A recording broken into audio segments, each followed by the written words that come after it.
crains rien, je t'aime. Je suis avec toi. Promesse suprême qui soutient ma foi. La sombre vallée n'a plus de terreur. L'âme consolée,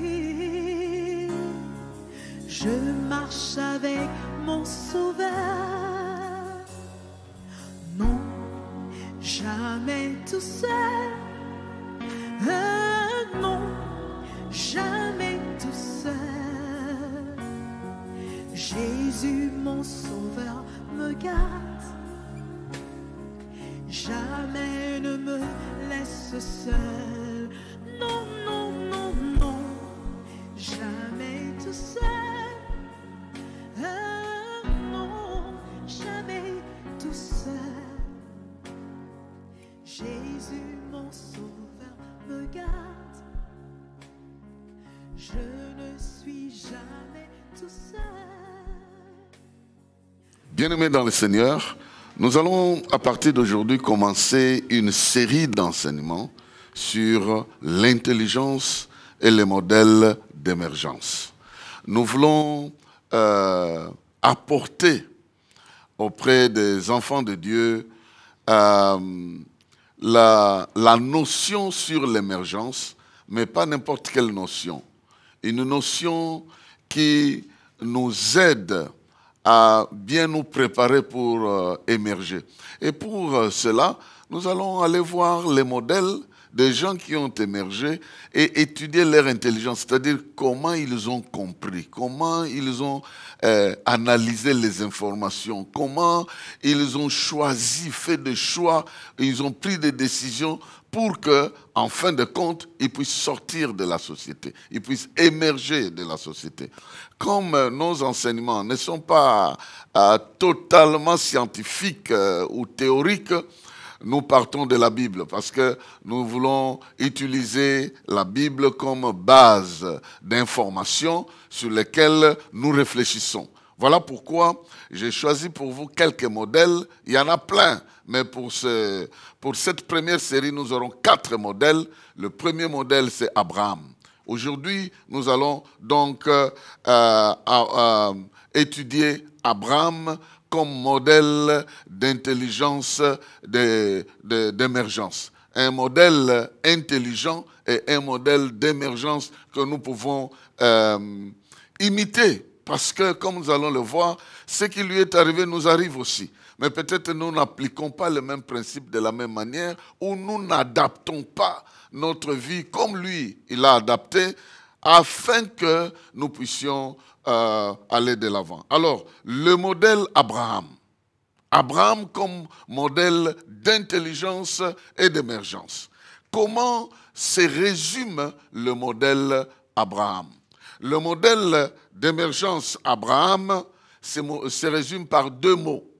La vision et l'entrepreneuriat. La vision et l'entrepreneuriat. Le modèle Abraham embrasse l'intelligence de la vision et l'entrepreneuriat. Parce que lorsque nous suivons la vie d'Abraham, il ne va pas n'importe où, n'importe comment, il suit une vision. Il est derrière une vision qui lui est édictée par le Seigneur. C'est le Seigneur qui lui ouvre la voie à cette vision-là. Il va pertinemment suivre la vision, mais dans l'entretemps, il va aussi faire accompagner cette vision-là d'une capacité entrepreneuriale. C'est comme ça qu'il est sorti. Il est sorti, bien-aimé dans le Seigneur, il a émergé, de sa famille, et puis de 2, il a émergé de sa tribu, de son pays.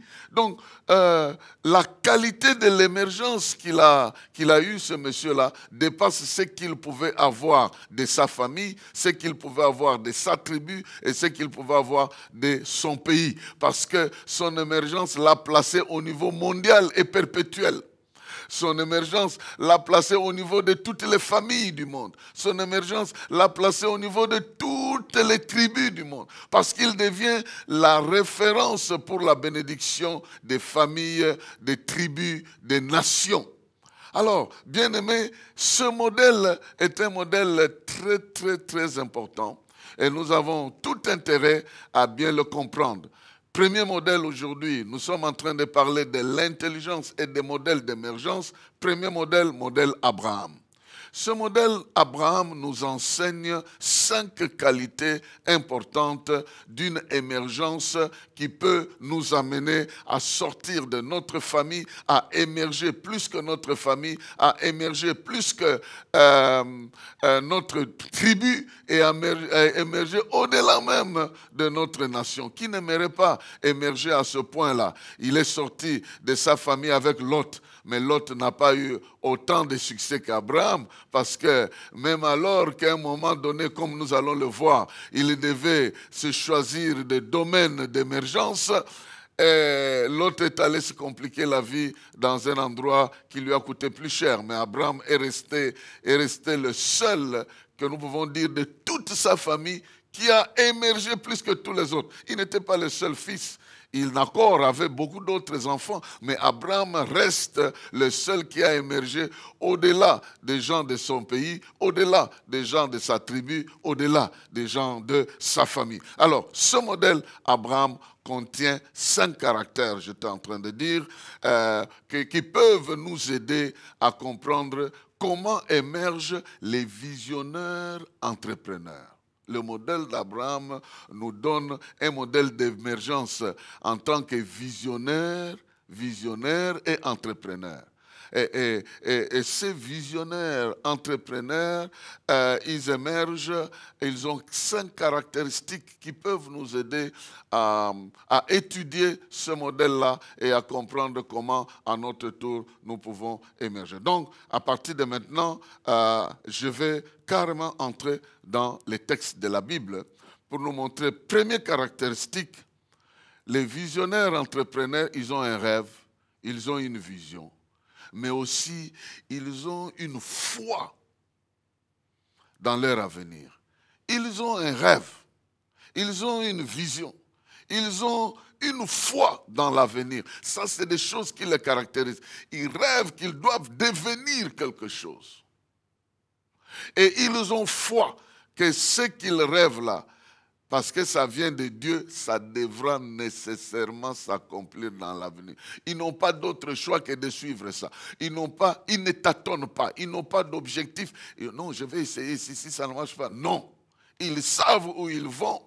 Et ils y vont parce qu'ils ont confiance en celui qui les inspire. Et vous connaissez bien le premier texte, celui de Genèse chapitre 12.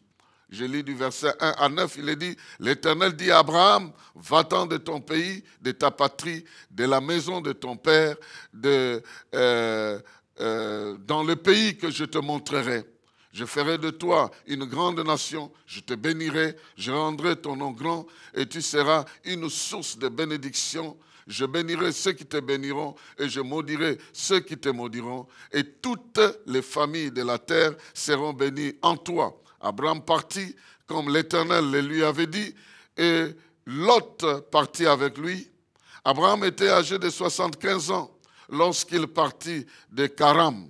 Abraham prit Sarai, sa femme, et Lot, fils de son frère, avec tous les biens qu'il possédait et les serviteurs qu'ils avaient acquis à Karam.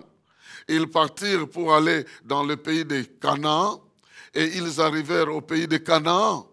Abraham parcourut le pays jusqu'au lieu nommé Sichem, jusqu'aux chaînes de Morée. Les Cananéens étaient alors dans le pays. L'Éternel apparut à Abraham et dit, « Je donnerai ce pays à ta postérité. » Et Abraham bâtit là un autel à l'Éternel qui lui était apparu. Il se transporta de là vers la montagne à l'orient de Bethel. Et il dressa ses tentes, ayant Bethel à l'occident et Haï à l'orient. Il bâtit encore là un autel à l'Éternel et il invoqua le nom de l'Éternel. Abraham continua ses marches en s'avançant vers le midi, c'est-à-dire vers le sud. Alors, bien-aimés dans le Seigneur, ici, j'aimerais poser un fondement très capital pour répondre à certaines questions que les gens devront nous poser sans que nous soyons à mesure de leur répondre, parce que peut-être ces questions-là, ils ne vont pas les poser chez moi directement. Alors, Abraham a une vision, Dieu lui est apparu, Abraham a un rêve. En fait, ce rêve-là, c'est Dieu qui a placé ça en lui. C'est ici que j'aimerais faire. Peut-être pour toi, ça sera une révélation. J'aimerais faire une révélation à quelqu'un, si c'est pour toi une révélation. Mais est-ce que tu t'es déjà posé la question, où est-ce que Dieu garde les livres où il a inscrit ta vie? Le livre, le registre de ta vie, il garde ça où? Tout ce qu'il a inscrit pour que ça t'arrive dans ta vie, il a mis ça où? Ce livre-là, je peux faire juste une petite parenthèse dans le livre de Psaume. Nous allons un peu dans le Psaume pour un peu faire comprendre ce que je suis en train de dire, parce que c'est très important que tu comprennes quelque chose. Le Psaume 139, le Psaume 139, le Psaume 139, verset 14. Je préfère commencer au verset 13. Le Psaume 139, à partir du verset 13, il est dit « C'est toi qui as formé mes reins, qui m'as tissé dans le sein de ma mère. Je te loue de ce que je suis une créature si merveilleuse. Tes œuvres sont admirables et mon âme le reconnaît bien. Mon corps n'était point caché devant toi lorsque j'ai été fait dans un lieu secret, tissé dans les profondeurs de la terre. Quand je n'étais qu'une masse informe, tes yeux me voyaient et sur ton livre était écrit tout, dans ton livre était tout inscrit les jours qui m'étaient destinés avant qu'aucun d'eux n'existât. Dans ton livre, tu as tout écrit. Lorsque j'étais une masse sans forme dans le ventre de ma mère, tu as fait le programme. Et cette même réalité se retrouve avec Jérémie. Dieu lui dit, il ne faut pas dire que tu es un petit homme. Lorsque tu étais une masse informe dans le ventre de ta mère, j'ai inscrit, je t'avais déjà appelé, je te connaissais. Bien-aimé dans le Seigneur, nous avons besoin de comprendre que notre esprit est le livre dans lequel Dieu a tout inscrit. Ça, il faut mettre ça dans ta tête. Tout est dedans. Dieu a inscrit. Il a même prévu auprès des Juifs, il leur a dit, je ferai une nouvelle alliance avec vous et cette fois-ci, j'inscrirai mes lois. J'inscrirai mes lois dans votre cœur. Alors, bien-aimé, ton cœur est un livre. Ton esprit est un livre, c'est comme une carte SIM où on a déjà imprimé un certain nombre d'informations. Mais ce que j'aimerais te faire comprendre ici, c'est que ce qui arrive à Abraham visiblement, ça se passe en toi, dans ton esprit. Dieu a déjà inscrit des choses qui doivent arriver. Dieu a déjà prescrit ce que tu dois être. Et ce que tu dois savoir, c'est que les lois divines inscrites en toi, c'est des lois inviolables, c'est des lois omnipotentes, c'est des lois qui ne peuvent pas souffrir une résistance. Ce que Dieu a placé en toi est plus fort. Ici, Dieu a placé dans la vie d'Abraham une vision, une promesse. Il lui a dit, je rendrai ton nom grand. Il lui a dit, je t'appelle de sortir et d'aller dans un endroit, dans un pays que j'ai préparé pour toi, je vais te montrer. Donc Abraham, il allait avec une vision dans sa tête. Dieu avait déjà inscrit en lui transmettant cette information-là, Dieu avait inscrit en lui ce qu'il devait devenir. Il ne faut pas penser que Dieu s'est arrêté seulement à Abraham. Même pour ta vie, il y a des lois inviolables. Tu dois devenir ce que Dieu a voulu que tu saches. Et ici, les visionnaires entrepreneurs, ils rentrent chez eux, en eux, pour comprendre qu'est-ce que Dieu a prévu dans leur vie, pour saisir la vision de Dieu pour leur vie, pour saisir que cette vision-là, en d'autres termes, la vision ici, je veux dire, c'est que Dieu a prévu qu'ils deviennent. C'est ça la vision.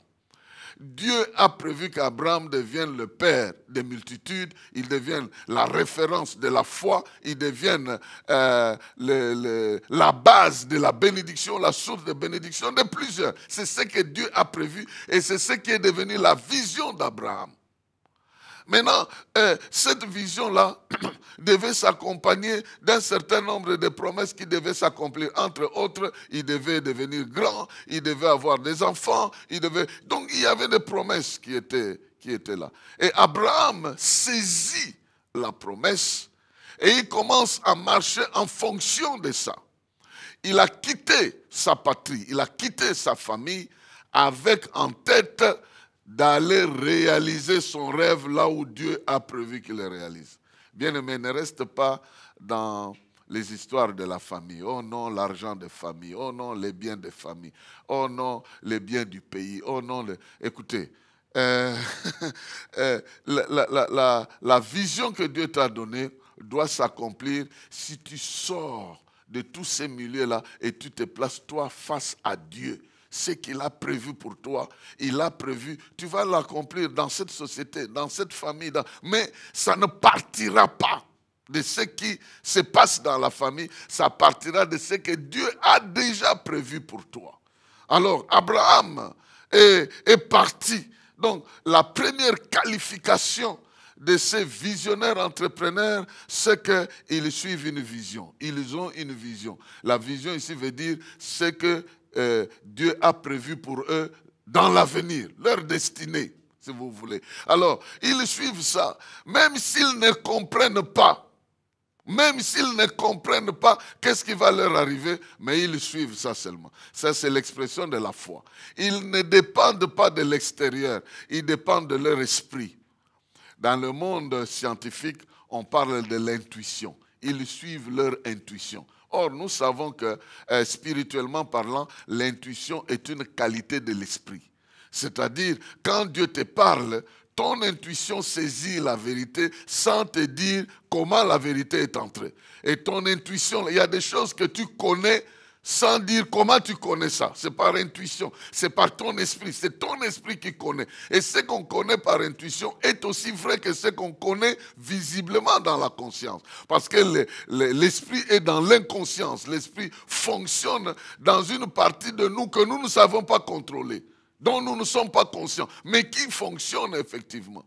Tu n'es pas conscient comment ton estomac transforme la nourriture que tu prends pour qu'une partie reste dans le corps et une partie soit rejetée. Tu ne sais pas comment ça se passe, mais tu sais que ça existe et ça se passe. De la même manière avec notre esprit, nous ne savons pas comment il se connecte avec Dieu pour récupérer les informations, mais nous savons que ça existe. Et quand nous prions et quand nous nous tournons vers Dieu, notre esprit récupère ces choses-là. Et intuitivement, nous pouvons connaître ces choses. Alors, voyez-vous, bien-aimés dans le Seigneur, si vous voulez émerger, mettez votre esprit à l'avant-plan.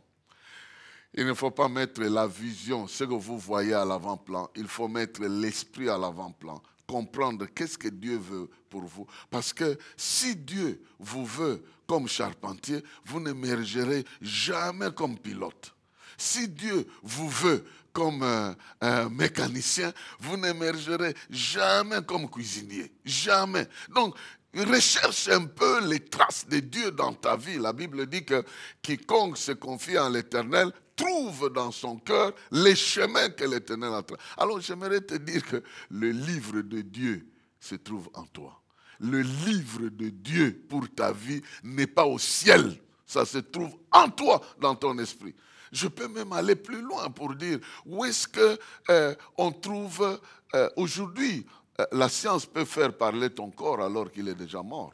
La science peut dire dans quelles conditions tu es mort, comment tu as été tué et de quelle mort tu es mort. La science peut dire. Donc, ton corps peut parler, mais si on lui donne la possibilité, le langage qu'il peut parler, scientifiquement parlant, on va dire en regardant le sang, en regardant la chair, en regardant la colonne vertébrale, la moelle épinière, l'ADN et tout ça, on peut conclure que ce monsieur, qui donne, qui parle, c'est le corps qui parle. Et le corps parle, pourquoi? Parce que toutes les informations se trouvent dedans. Vous n'allez pas aller au ciel, vous n'allez pas aller ailleurs pour trouver. Dieu a mis en toi tout ce qu'il te faut, tu en as.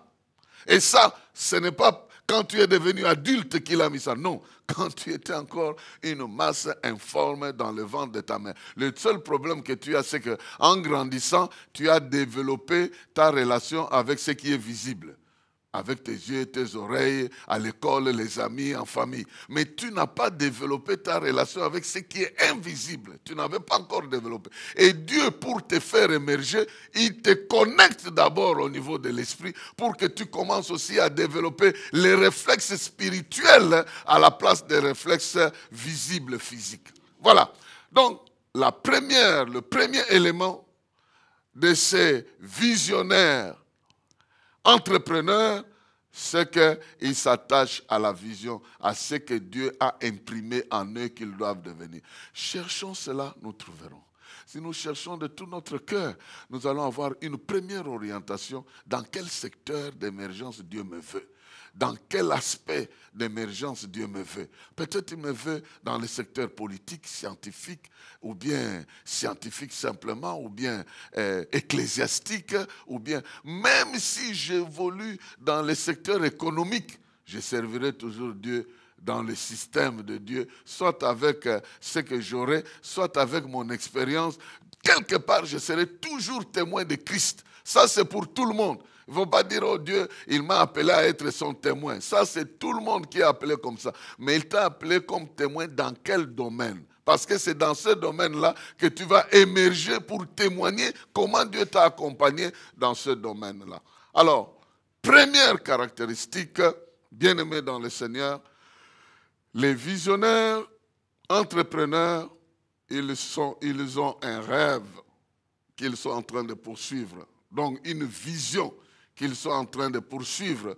Ici, rêve et vision, je les mélange. Ça veut dire leur destinée telle que révélée par Dieu de ce qu'ils doivent devenir. Et ils marchent non pas en fonction de ce qu'ils voient. Ils marchent en fonction de la connexion qu'ils ont avec Dieu, de la manière dont Dieu les conduit sur base, non pas des choses visibles, mais de la parole de révélation que Dieu leur a donnée.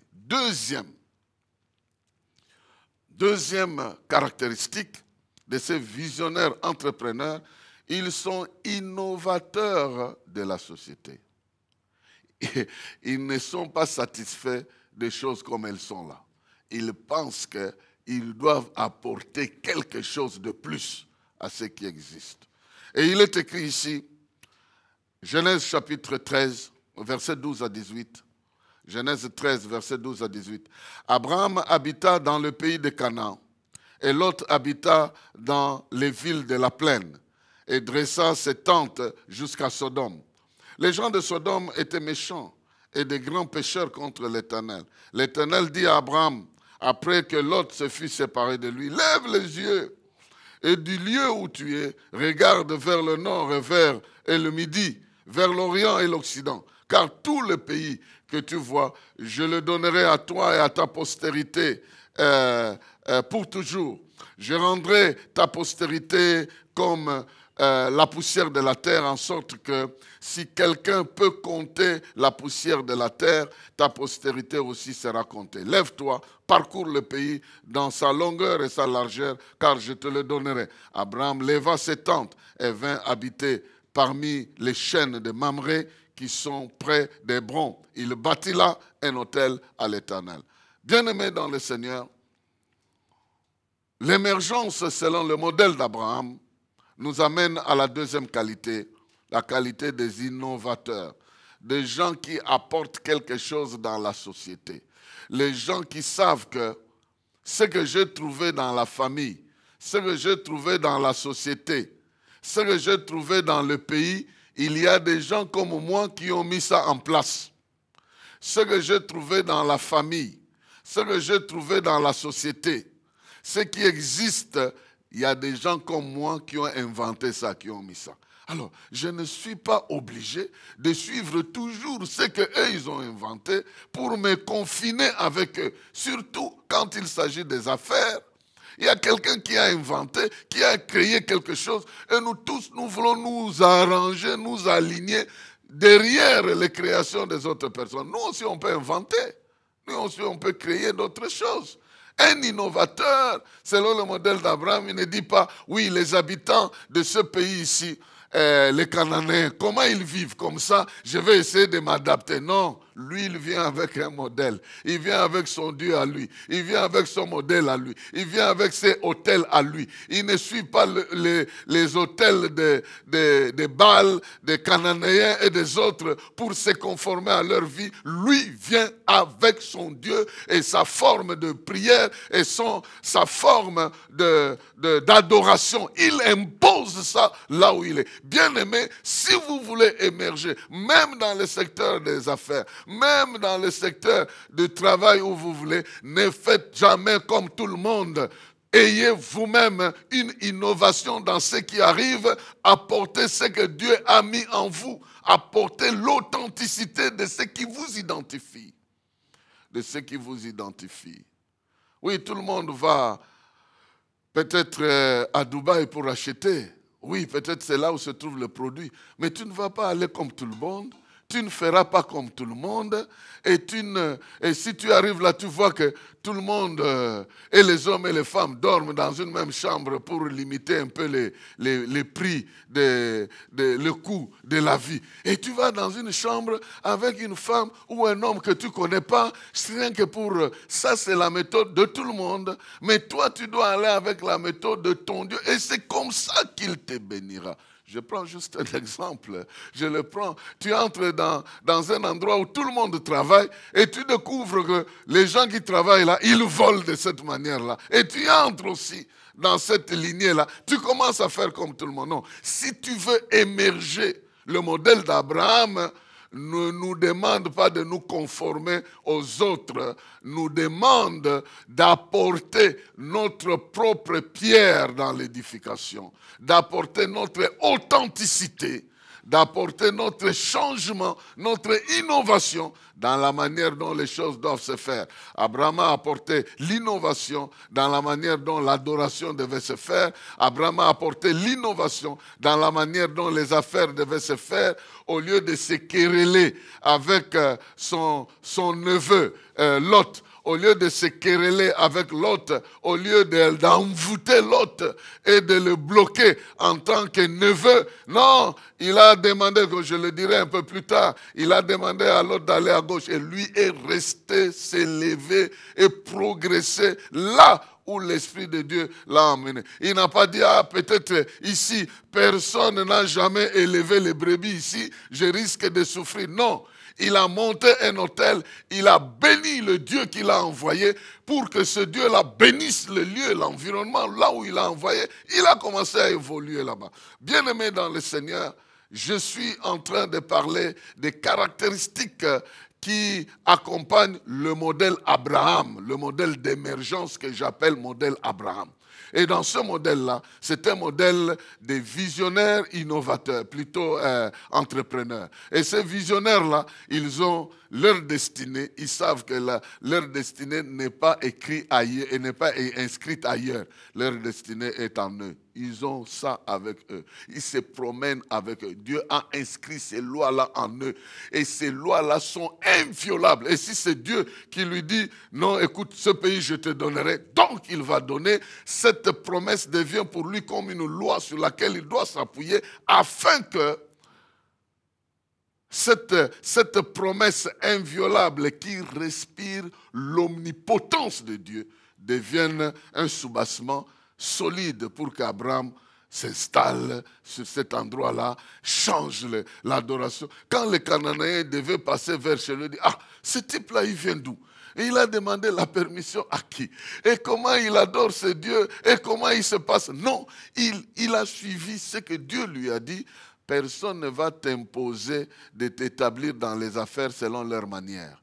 Non, Dieu t'appelle dans un domaine, suis ce qu'il a inscrit en toi et deviens innovateur. Ne suis pas toujours tout ce que tout le monde fait, mais apporte dans ce domaine-là ce que toi, tu as reçu de la part de Dieu. Parce qu'il y en a de ceux qui émergent et qui réussissent dans le mal.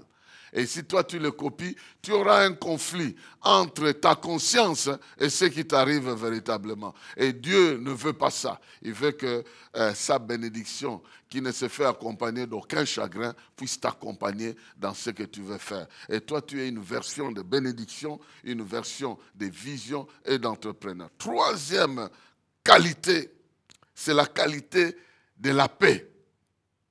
Abraham était un pacifique.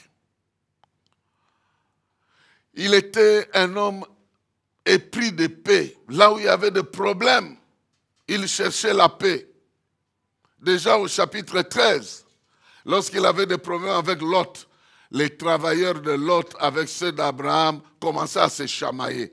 Et lui a dit non, il ne faut pas qu'il y ait des problèmes entre toi et moi. Si tu vas à gauche, j'irai à droite. Si tu vas à droite, j'irai à gauche. Quand les affaires de mon frère et mes affaires commencent à se tirailler sur le terrain, je ne veux pas envoûter mon frère ou je ne veux pas quereller avec ma soeur pour que moi je puisse. Non, je dois chercher la paix. Je dois chercher quelle direction chacun doit prendre pour que chacun évolue en paix.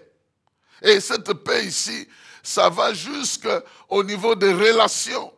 Il y a des relations qui sont troublées parce qu'il a pris la dette de quelqu'un et ne s'est pas remboursé. Dans les affaires, vous voulez vous évoluer et les autres, vous ne voulez pas qu'ils évoluent et vous avez tendance à les brimer.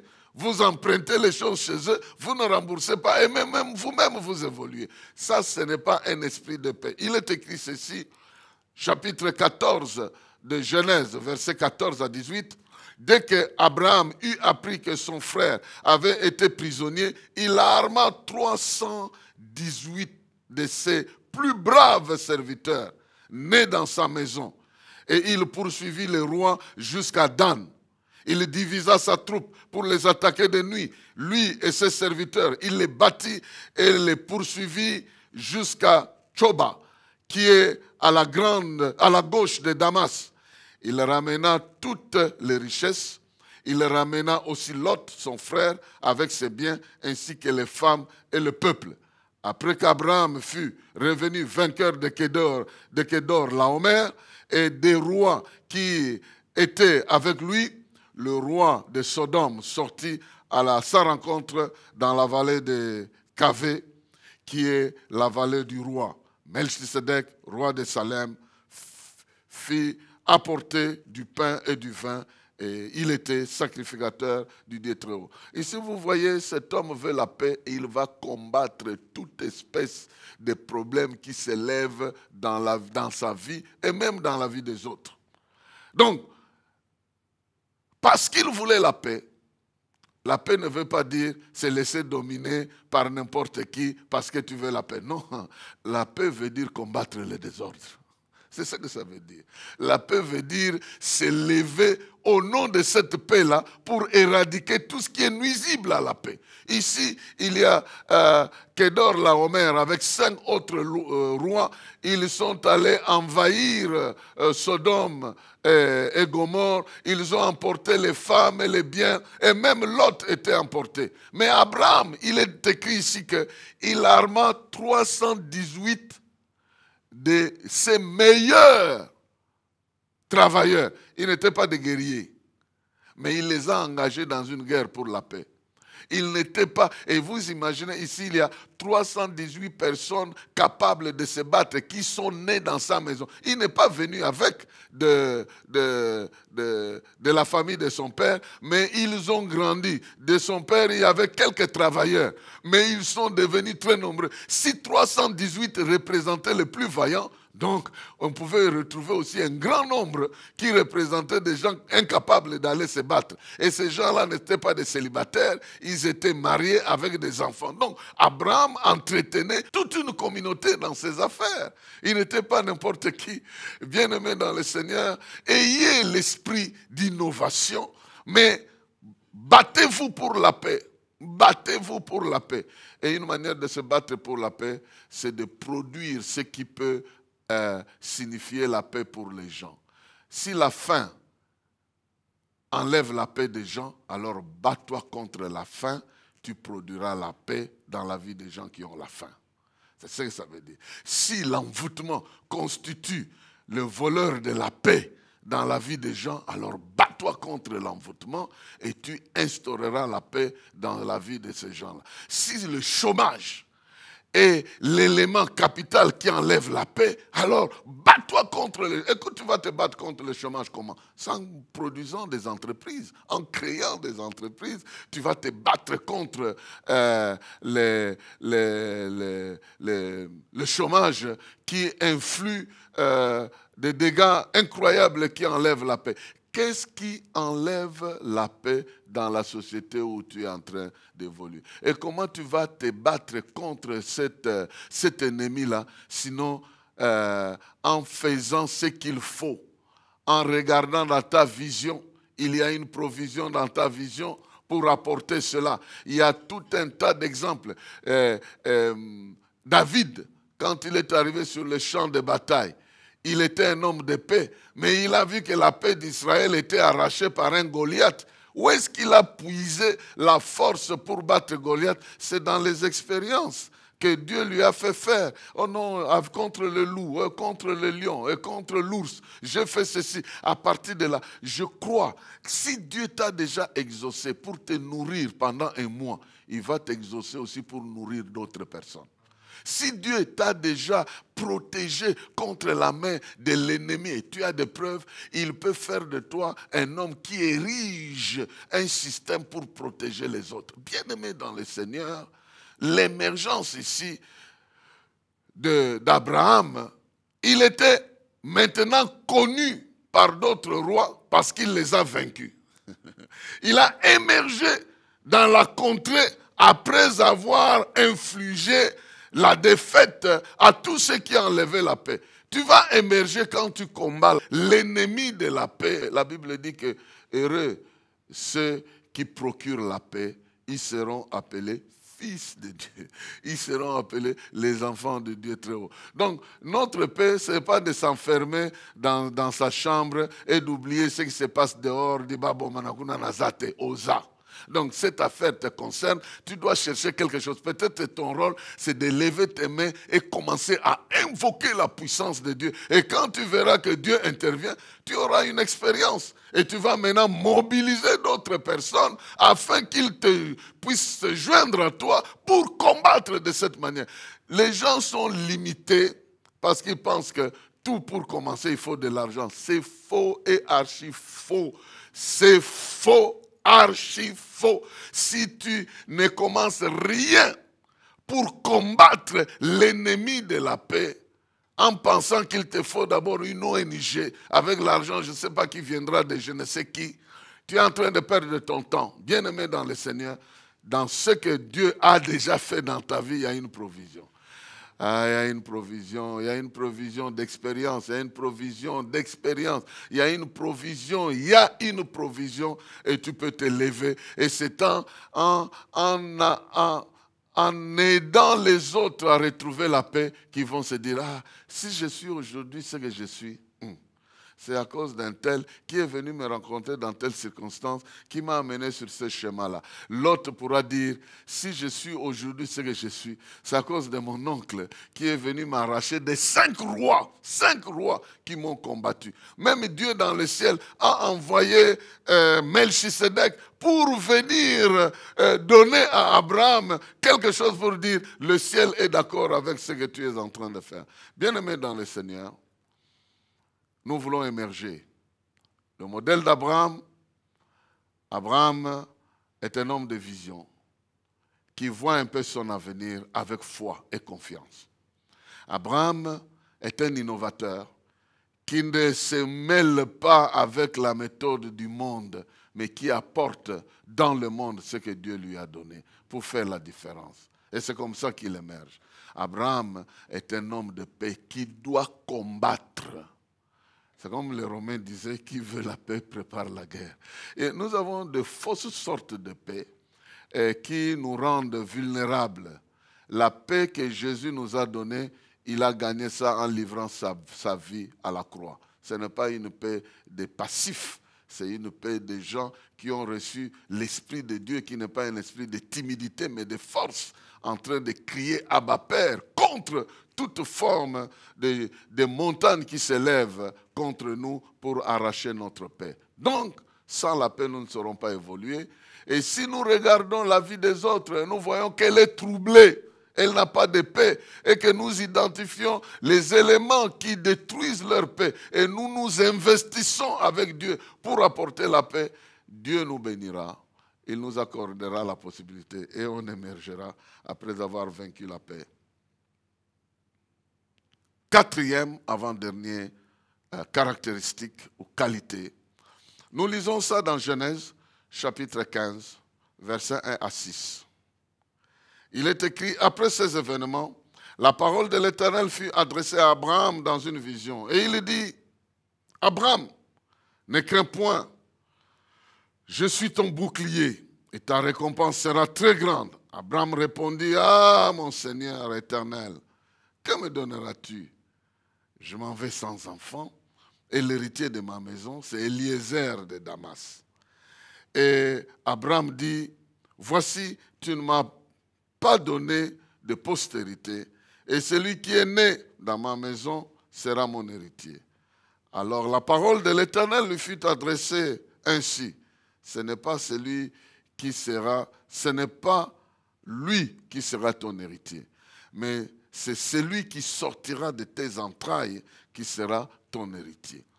Et après l'avoir conduit dehors, il dit, regarde vers le ciel et compte les étoiles si tu peux les compter. Et il lui dit, telle sera ta postérité. Abraham eut confiance en l'Éternel, qu'il lui imputa à justice. Bien-aimé, l'autre caractéristique, quatrième caractéristique, avantage du modèle Abraham d'émergence, c'est la foi qui permet de considérer les problèmes comme des défis. La foi qui nous amène à considérer des problèmes de la vie comme des défis, mais pas des problèmes qui nous amènent fatalement à l'échec, mais des défis que nous pouvons relever. Avec quoi? Avec ce que Dieu a placé en nous. La Bible dit, à celui qui peut faire au-delà de ce que vous pensez et de ce que vous demandez, à partir de la puissance qui agit en vous, à lui soit la gloire. Il y a une force qui agit en nous. Un jour, je parlerai du livre de Dieu dans notre vie, pour que vous compreniez. Là-dedans, il y a la loi. Il y a des lois que personne ne peut violer. Là-dedans, il y a les souvenirs. Et la Bible dit que Dieu a regardé les gens qui étaient en train de se parler. Il écrit dans un livre de souvenirs. Il écrit, ces souvenirs-là sont là-dedans, incrustés en toi-même. Il y a des choses qui sont en toi, que Dieu a déjà inscrites en toi. Il y a des livres de vie dans le ciel. Mais le livre de ton témoignage de toi-même, ton arche, là où il y a l'adoration et tout, ça se trouve en toi. Ça se trouve en toi-même. Même ce tabernacle-là où il y avait l'adoration qui se passait, il y a un infime niveau qui se trouve en toi. En toi-même.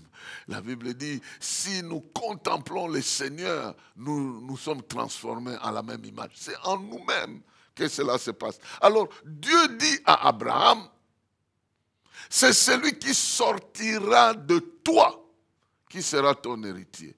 Qui va faire ton élévation véritable, c'est lui qui sortira de toi. C'est les affaires que tu auras faites proprement, personnellement, qui vont t'élever.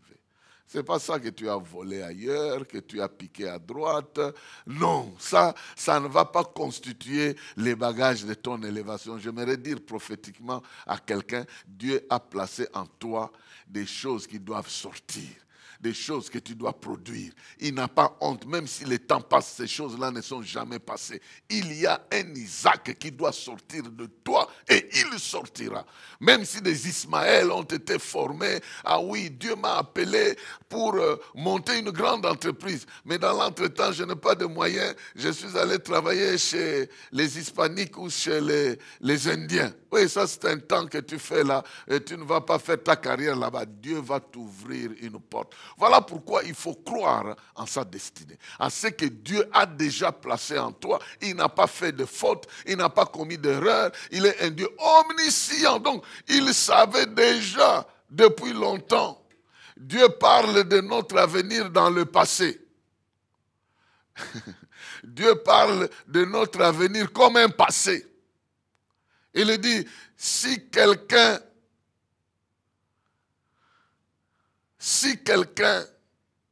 croit et qu'il prie et qu'il saisit cette chose-là, qu'il considère qu'il a déjà reçu ça.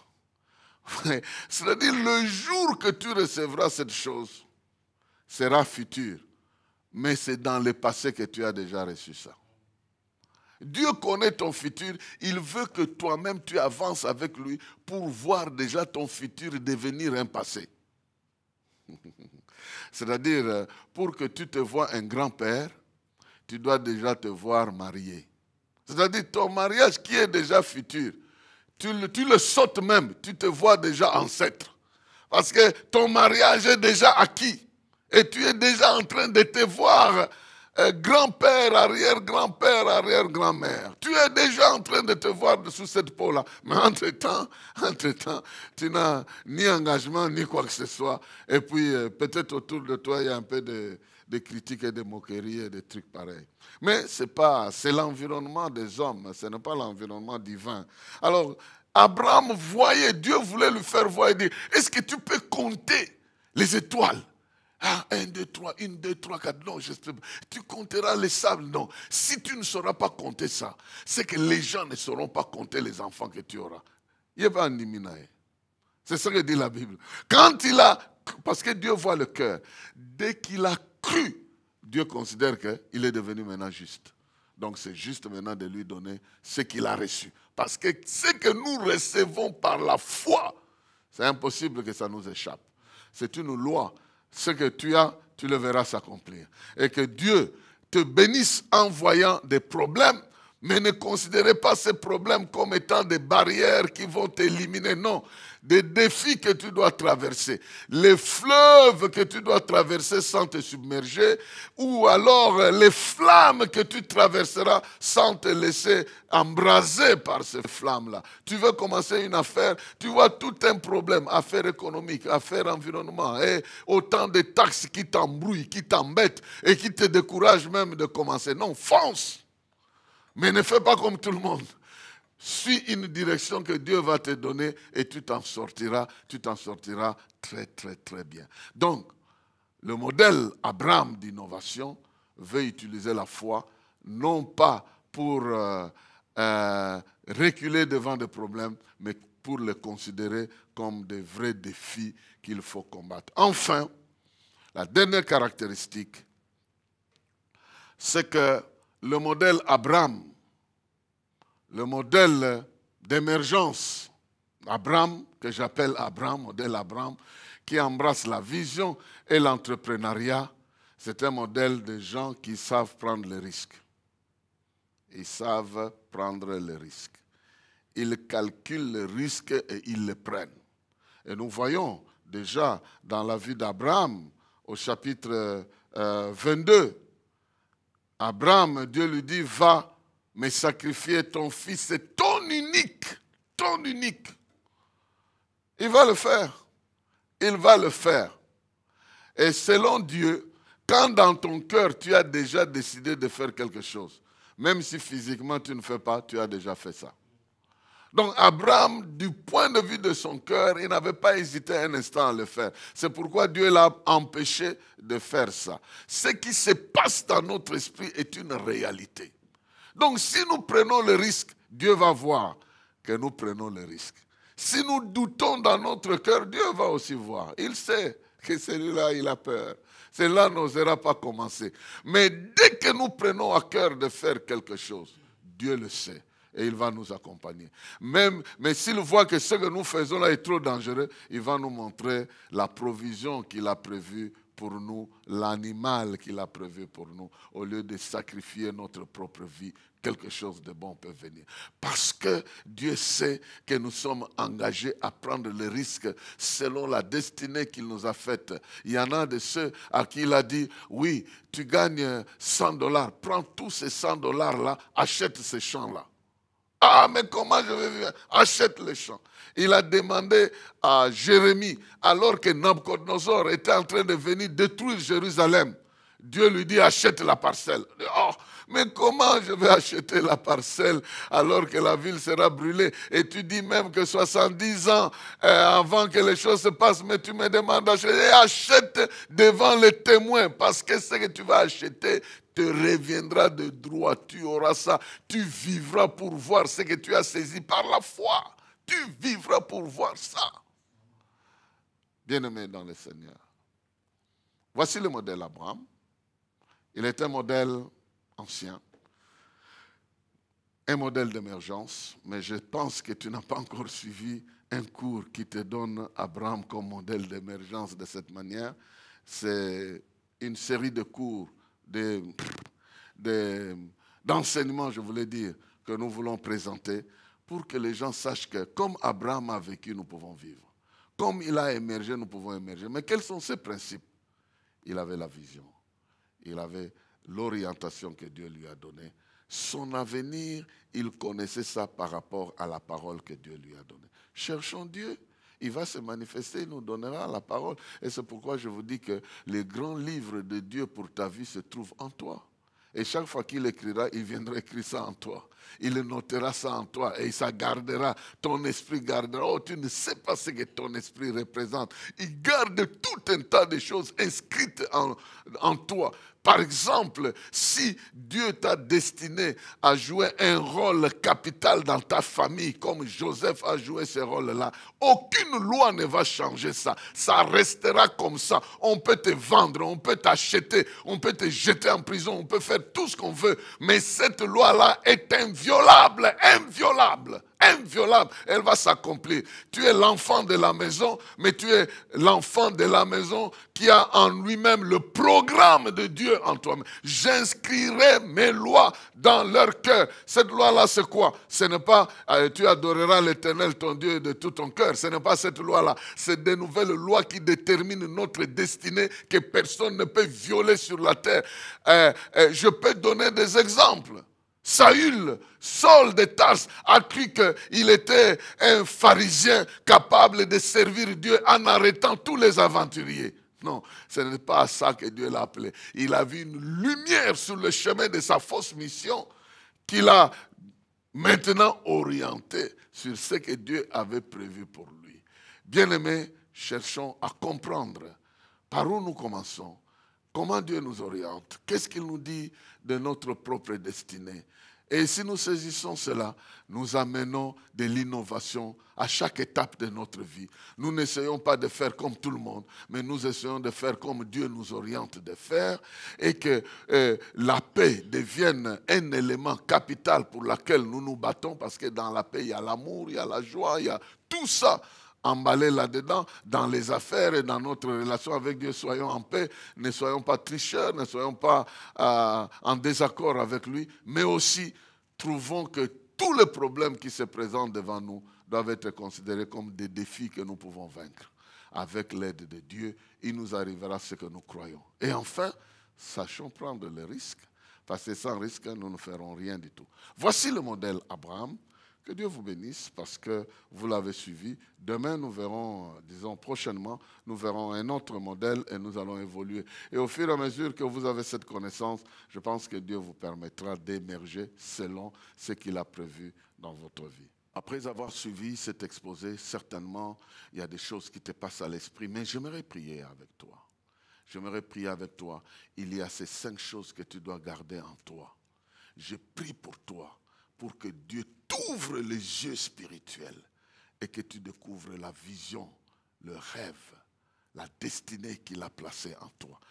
Paul priait, il disait, je prie Dieu pour qu'il illumine les yeux de votre cœur, pour que vous sachiez quelle est l'espérance qui s'attache à votre appel. En d'autres termes, parce que Dieu vous a appelé, quelle est la destinée de votre vie? C'est ça qui devient l'objet de votre espérance. Oh, cher Saint-Esprit, illumine les yeux de mon frère et de ma soeur, afin qu'il commence à comprendre qu'il y a des choses enfouies en lui-même. Au lieu d'aller chercher ça chez un prophète, chez quelqu'un d'autre, que tu illumines les yeux de son cœur et qu'il entende comme Abraham a entendu, que ses oreilles entendent, que ses yeux voient que tu as une destinée que tu as préparée pour lui et qu'il s'engage résolument à avancer sur ce chemin-là. Donne-lui l'intelligence pour apporter du nouveau, au lieu de calquer toujours ce que les autres ont fait. Sur le terrain sur lequel tu les places, augmente son intelligence.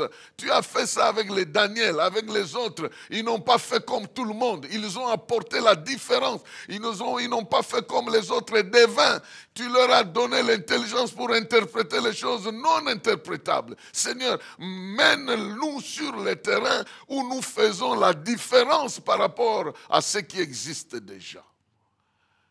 Oui, à l'époque de Daniel, ce qui existait déjà, on pouvait raconter, expliquer les rêves selon le modèle qui existait. Mais ici, notre environnement, notre siècle nous présente des défis que nous n'avons jamais entendus. Nous cherchons même dans la Bible, des fois, nous ne voyons même pas les gens qui ont été exposés à ce genre de choses.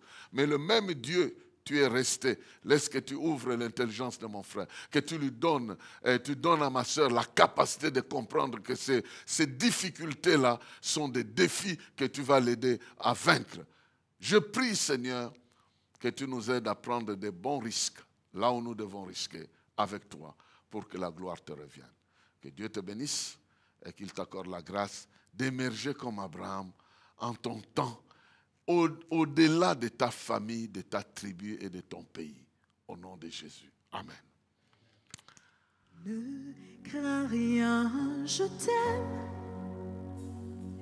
Je suis avec toi. Promesse suprême qui soutient ma foi. La sombre vallée n'a plus de terreur. L'âme consolée, je marche avec mon Sauveur. Non, jamais tout seul. Non, jamais tout seul. Jésus, mon Sauveur, me garde. Jamais ne me laisse seul. Non, non, non, non. Jamais tout seul. Non, jamais tout seul. Jésus, mon Sauveur, me garde. Je ne suis jamais tout seul. L'aube matinière ne luit qu'au beau jour. Jésus, ma lumière, m'éclaire toujours. Quand je perds de vue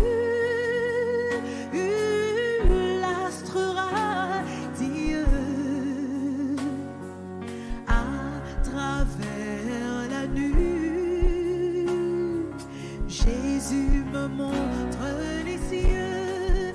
Non, non, non, non, jamais tout seul. Non, jamais tout seul. Jésus, mon Sauveur.